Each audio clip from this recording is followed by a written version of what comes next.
Good afternoon. My name is Jim Rutherford. I'm the health officer here at Kalamazoo County Public Health Department.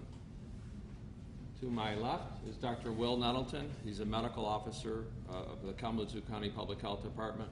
This is Sheriff Rick Fuller and our county board chairman, Julie Rogers. We're here for two specific reasons this afternoon. First of all, we're announcing the fact that as of late last night, we had 3 confirmed cases of COVID-19 within our community. We also want to discuss the most recent executive order from the governor's office that was announced at 11 a.m. this morning. I'm going to spend a little bit of time talking about the governor's executive order, and Dr. Nettleton will discuss the 3 confirmed cases in a few moments. So effective tonight at midnight, the governor has ordered a shelter-in-place mandate. This is an order. It's not a recommendation. Kalamazoo County residents need to stay at home as much as you can. You will still be able to get food supplies, gas, pharmaceuticals, and other essential items. Keep yourself away from others. Remember the 6-foot rule. Wash your hands. Practice good personal hygiene. Keep your hands away from your face. It's imperative that we follow the governor's orders. We have to adhere to the requirements of the order, which will be in place for at least the next 3 weeks. Businesses, please adhere to the executive order. You need to close if you're not providing essential services or essential supplies that directly impact public health and safety. Residents, don't hoard food and other supplies that have been in demand. Our supply system is stable. Now I'm going to have Dr. Nettleton talk a little bit about provide a medical update as relates to the 3 cases, as well as some public health issues and some considerations. Will? Thank you, Jim. As a parent and a family doctor, it's important, I believe, to acknowledge the justified concern our community has regarding COVID-19 disease. 3 adult Kalamazoo County residents have tested positive for the novel coronavirus that causes COVID-19 disease. 2 individuals have a travel history within the state of Michigan. 1 individual does not have a travel history outside of Kalamazoo County. All residents are medically stable, and 1 is currently hospitalized. All presented with known COVID-19 symptoms, such as shortness of breath, fever, or cough. So what is Kalamazoo County Health and Community Services Department doing at this time? We have conducted an investigation to identify those who are in close contact or spent prolonged time with these individuals, and we have made public health recommendations to avoid the spread to others. All have followed recommended healthcare professional and public health instructions and as well as recommendations. And Kalamazoo County Health and Community Services Department is working closely with our community partners and our health systems on a unified pandemic response. This is a critical time for the health of our county and our community. The decisions you make right now as an individual impacts the health of our entire community. We need to work together to protect the most vulnerable in our community and also to protect our healthcare systems and workforce. Although older adults and those with underlying medical conditions are most at risk for developing severe disease, COVID-19 can impact and affect everyone, and therefore affects our entire healthcare system. Call your doctor before walking into clinic. If available, use telehealth or a phone consultation with your doctor. Only call 911 or go to the emergency department if there is an emergency, such as trouble breathing, chest pain or pressure, if your loved one is newly confused, or any other medical symptom that your doctor or healthcare professional indicates requires immediate medical attention.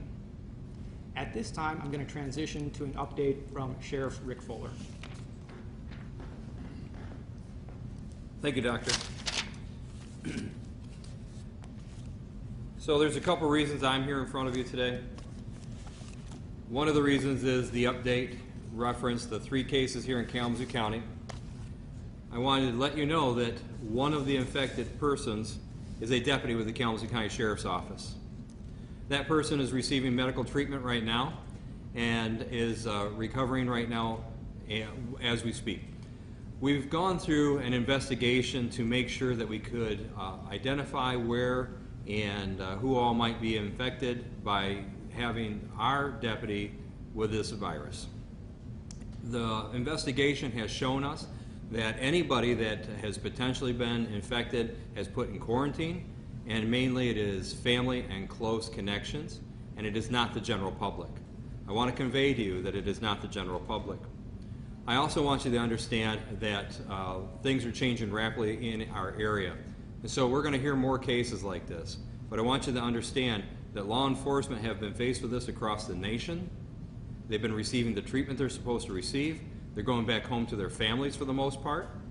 And they have not transmitted this into the community. When we talk about some of those things, there's other things I need you to know. When we talk about social distancing, I think too many people have not understood what that meant. What that means, and what I want you to understand, is that means one trip to the store per one person per family a week. That's the best we can do to do our social distancing. Don't continue to gather in parties or groups at homes. We need to take this very seriously because this virus that we're dealing with is moving rapidly, and we want to do everything we can to keep people safe. You can't see it, but in this room right now, all of the reporters are separated by a great distance. All of the guests that are in the room are separated by a great distance, and we're making sure that we're doing what our part is. Emergency traffic on the roads is preferred. We want to make sure that people are only going out to get their medications, and again, preferably one person per household. There's a lot of issues becoming apparent to us about the wipes. You know, we're using a lot of alcohol wipes right now, and that's a good thing. But where we're putting them is in the toilets. Stop putting these in the toilets. The wipes need to go in the trash cans. We want to make sure we're doing everything we can to protect our infrastructure. And that's one thing we can do to help protect our infrastructure. Don't hoard food. Again, when we talk about that one trip per family, once a week to the store, make it things that you need for that week. This is hard, and a lot of people are going to say that they're going to do more than that. Ideally, we can all work together. As we've said over and over, our food chain is a robust food chain. We have a good supply system. We have a good supply of food. We grow our own food in this country. We make our own food. In fact, again, just today, because we're down the street from a bread factory, I smelled the wonderful smells of fresh baked bread. So they're making bread.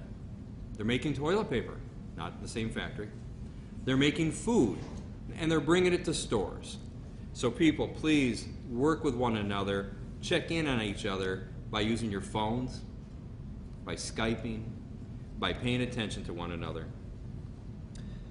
I want you to also know that we've worked with public health in regards to our deputy and making sure that all the best practices have been put in place. And so I want you to call the police when you need the police. I want you to call for emergency assistance when you have an emergency. And I want you to remember that we have already made it clear to law enforcement officials that we're trying to do essential services. So if we find somebody who has a warrant for a non-violent crime, somebody that has a warrant for child support right now, somebody that has a warrant for not paying their dog license, they're not going to jail right now. We've reduced the jail populations throughout the state of Michigan appropriately with court cooperations. But that doesn't mean that if somebody's not doing something that they're not supposed to be doing, that they won't go to jail. That's the farthest from that. They'll still go to jail. So we want people to understand, pay attention, work together, try to stay as Team Kalamazoo, because we are strong and we will work together. I'm going to turn it back over to Jim Rutherford now. Thank you, Sheriff Fuller. So just some closing remarks before we open it up to questions. this virus is in our community. We've been telling you that it most likely was in our community before verification of these 3 confirmed cases. Treat it seriously. Acknowledge and adhere to the executive orders. These are going to be a tough couple of weeks. What we've seen in other parts of the state, particularly on the east side of the state, is it growing very rapidly. We're going to anticipate that in Kalamazoo, and we're prepared for that. We're going to see more cases, and it's going to grow potentially exponentially. This infection is impacting all age groups. Don't rely on information that's 2 weeks old. This is impacting children, and it's impacting adolescents. We know that this is going to pass, and we're going to survive. My comments to you are, be good to each other, be kind, safely check on each other's welfare. Accurate information is imperative. Behind me are 3 websites that give you state, local, and federal information. I implore you to get good information and don't spread information that you don't know is valid. It's important at this point in time that we focus on some good things that are happening as we progress through this world-changing event. New cases in countries that are ahead of us, such as China, have dropped dramatically. The vast majority of early diagnosed cases are recovering. Communities that have practiced and put the recommendations that we've been talking about have experienced improvement. They've experienced less transmission and ultimately less deaths. We're improving the ability to test more people every day through our private labs and our hospitals. Public health is staying here for you, and we're going to continue to work until we're done with this. We want you to remember, stay home, stay safe, save lives. So with that, we're going to open it up to any questions that you have. We'd ask you to come and get the microphone. The microphone is up. Go ahead. Okay. In response to the 3 people that have tested positive, you mentioned two have a travel history within the state of Michigan, 1 within the county. Is the deputy the one specifically, the person that was infected with the travel history within the county? I don't think that information is going to impact public health decisions that have already been made. We have made specific recommendations for every individual who has been diagnosed with COVID-19 disease, and we've reached out individually to all of their known contacts and made recommendations for them either to monitor symptoms or to stay at home from work or their home responsibilities at this time. So that intervention has already occurred for all 3 individuals. Okay, the deputy that is infected, do we know where he may have possibly went to possibly infect others? There's a chance he did not know he had it before he was tested. So I'm just curious as to where he possibly may have gone. Yes, a community that has widespread transmission in East Michigan. So that's the east side of the state is experiencing widespread community transmission. That side of the state is where the person was most likely exposed. Okay. Okay. You have to speak in, I'm sorry. You have to speak in the podium. Yes, It's not please. very We're long. streaming this, so that'll help. Yep, please, please. It's for Sheriff Fuller. In other states, like in Illinois, when they did the shelter in place, they actually started finding people who were out and about. What measures are you going to be taking, or will that even be a part of it as well? You know, finding people who are out in mass.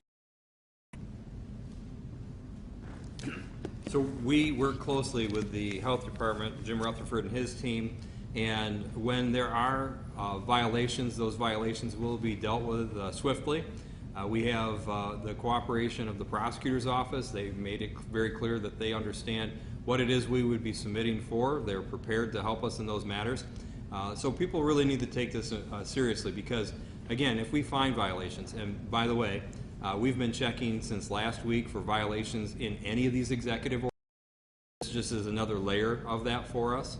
And so the teams are being prepared to be able to make those reports and work in conjunction with the community health department here. Yeah. just want to provide a point of clarification for the last question. For my question? Yes. Okay. So oftentimes in public health, we will communicate publicly when there is a specific action item a group of people may need to take based on the exposure that we've determined through a public health investigation. So for example, you saw a public announcement about a venue that occurred in Berrien County at a concert. A known singer had diagnosed COVID-19 disease, and there was public communication to those who were at the event and in close contact with that individual. And that decision was made because there were specific actionable public health recommendations that could be made for that group of people. When there is non-specific information, when there's a general exposure, those decisions and those recommendations are made on an individual level. Does that help kind of clarify your question? Sure, I understand. While you're up here though, can you speak to the conditions of each of the patients? All are medically stable. One is currently still hospitalized. Do we know which one is hospitalized? Is that the deputy? That information we're not sharing at this time. Okay, okay. I have a question for sure. Can you say anything more about the role of the deputy and just anything more without getting into private health information about what role this person had? Sure. Let me try to help everybody understand that whenever there's a contamination or a person who has a virus like this, there's a process of investigation, like I mentioned earlier. What I can hopefully convey to you is that investigation's complete. Anyone that would have had contact that would have been of concern has been notified, or they've been told to act appropriately according to the information. It's a very limited number of people, so limited that we talk about less than a half dozen. And so it's not like this person was out there interacting with the community at a great amount, and we are confident that our investigation is completed to the point where we fully understand where this person was, who they were involved with, and any actions they have taken. And just kind of more or less a public announcement doesn't need to be made because all those people have been essentially contacted through the investigation privately? That is correct. In fact, several hours have been spent in the last day to make sure that everybody that are reported to us by the deputy, the reports that we reviewed, the places where we knew the person was involved, all of that is complete. Thank you. While you're up, how will you enforce the stay-at-home ban, and how do you determine what essential services? Well, one of the things about essential services I'm hoping people take very, very seriously. I'm hoping that there's not a business out there that's going to, for whatever reason, self-select themselves essential. I'm hoping that people are really paying attention that grocery stores are essential, pharmacies are essential. After that, it gets less essential in my mind. Of course, we need some gas stations, or we need gas stations. But what I'm trying to say is the governor's directive will be followed, and there will be a lot of conversation with her office as to what she's going to deem as essential, more than what I'm talking about right here. And it's going to change over time. You know, she talked about a 3-week plan here. I'm going to tell you that at this time next week we'll have a different directive that says more of this is going to be constricted because people need to follow these rules. And we may see areas where something extra has to be done because somebody has self-selected themselves as essential when they're not. Understood. And how will you, my second part of the question, enforce as an agency the stay-at-home ban? Well, again, we're not enforcing a stay-at-home ban. We're enforcing to make sure that people follow that they're only going out for essential services. And so, of course, until it becomes a real problem, we're always going to let people travel, make sure they're getting to where they're supposed to be to get their essential services like groceries, like the pharmacy, a gas station to make sure they have gas to get to the pharmacy, those types of things. But once we start seeing that people are self-selecting other essential services, that's when more actions would have to be taken. And just like any law or rule of law that we would have to enforce, we will take the action. We will work with our prosecutor's office. We will work with the health department, and we will make sure that everybody's following the guidelines they're supposed to. So the repercussions, do they look like fines or jail time? What does it look like? According to the code, both exist, but of course, in any law enforcement function, you don't start with arrest, you don't start with fines, you start with conversation. So there could be easily lots of conversations with businesses or groups that fell outside of the guidelines before there's any fines or before there's any arrest. There are avenues of taking those actions, but they are generally much later in these cases, and they are generally handled with the conversations first. Most people are going to go, I get it, and I'm going to comply, and then there's no further action needed. Understood. Okay. How long has the deputy been on your force? Oh, so I never speak of personnel issues, Okay. and this is one of them. Okay, all right, understood. This is for Dr. Middleton. Perfect. So you had mentioned that children are impacted, not to pay attention to information from 2 weeks ago. We were being told previously, if you feel like you have these symptoms, but you're younger, you don't really need to see a doctor, save that in-person visit for someone who is older and more vulnerable. Now we're learning everyone may be just equally vulnerable in some regard. How is that a limited number of testing kits? And if I'm 22 years old, if I don't feel well, or if I have a 12-year-old who doesn't feel well, should they still be going and seeking out a test while there's still older people seeing that? Excellent question. So there are two levels there. So there's one is the question about who is most susceptible to disease, and then there's the overall larger question about testing. So I'll kind of take those two separately.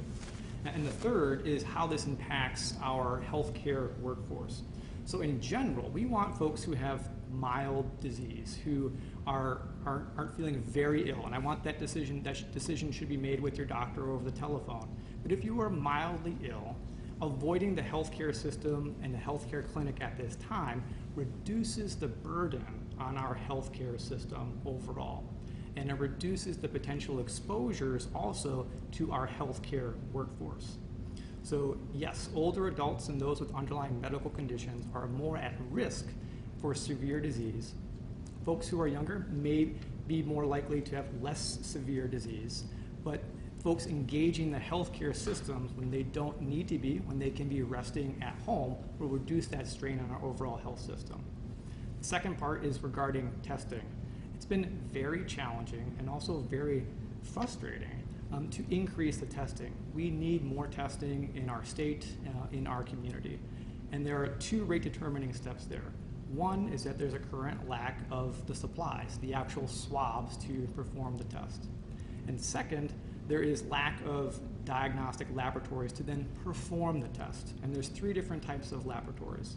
One, there is a commercial laboratory or private laboratory that is sent out.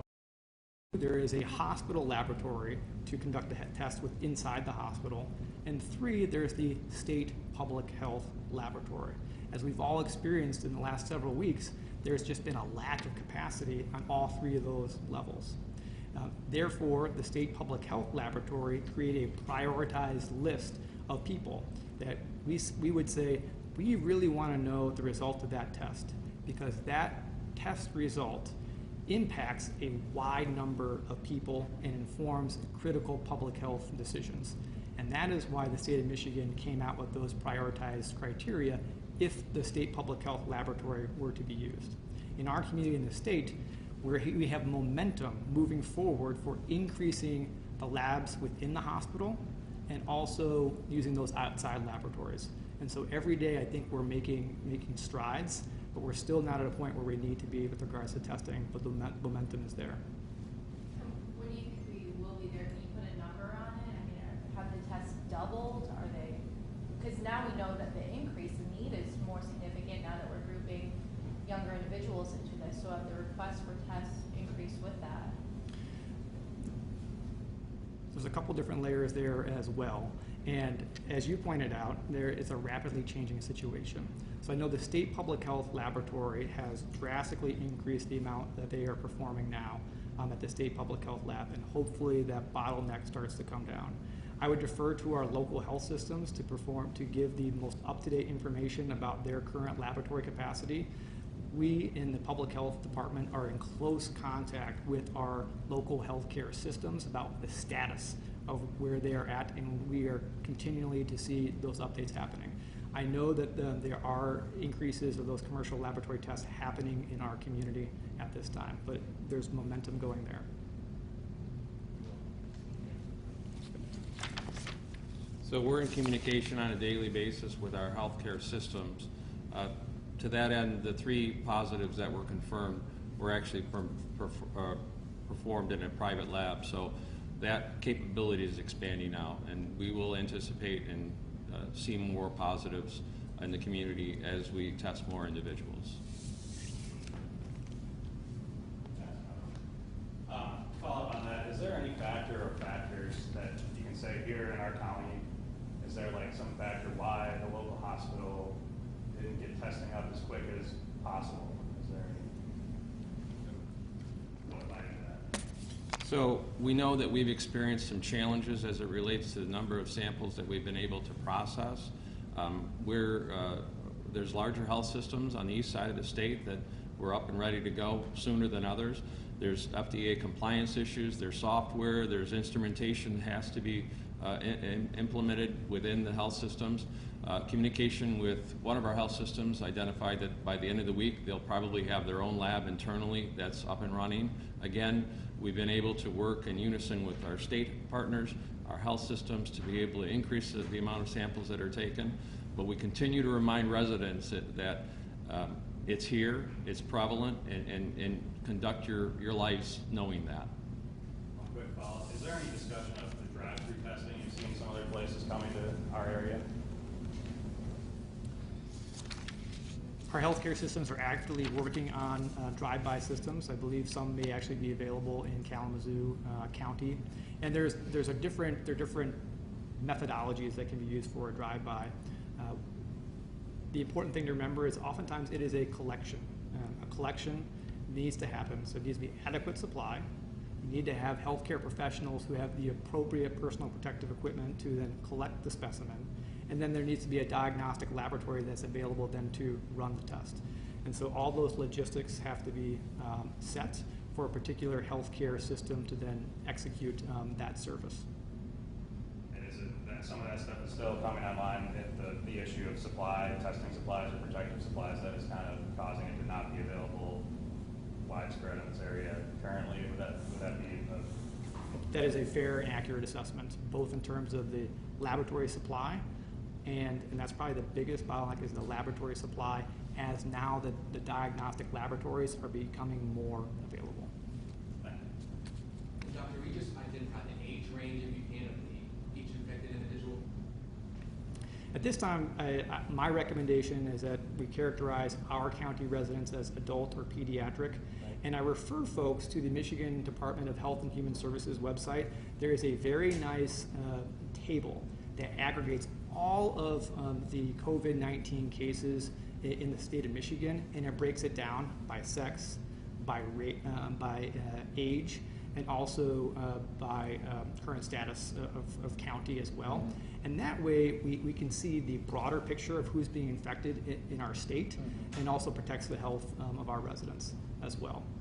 I can say, I just want to reiterate, although the folks who are most affected are those of severe disease or older or underlying medical conditions, COVID-19 can indeed affect healthy individuals and young individuals as well. And that is a key message to share with our community. It's not just older folks and those with underlying medical conditions. So it's really important for our community to take steps right now as an individual so you protect the health of others, and again, to protect our critical health infrastructure and workforce.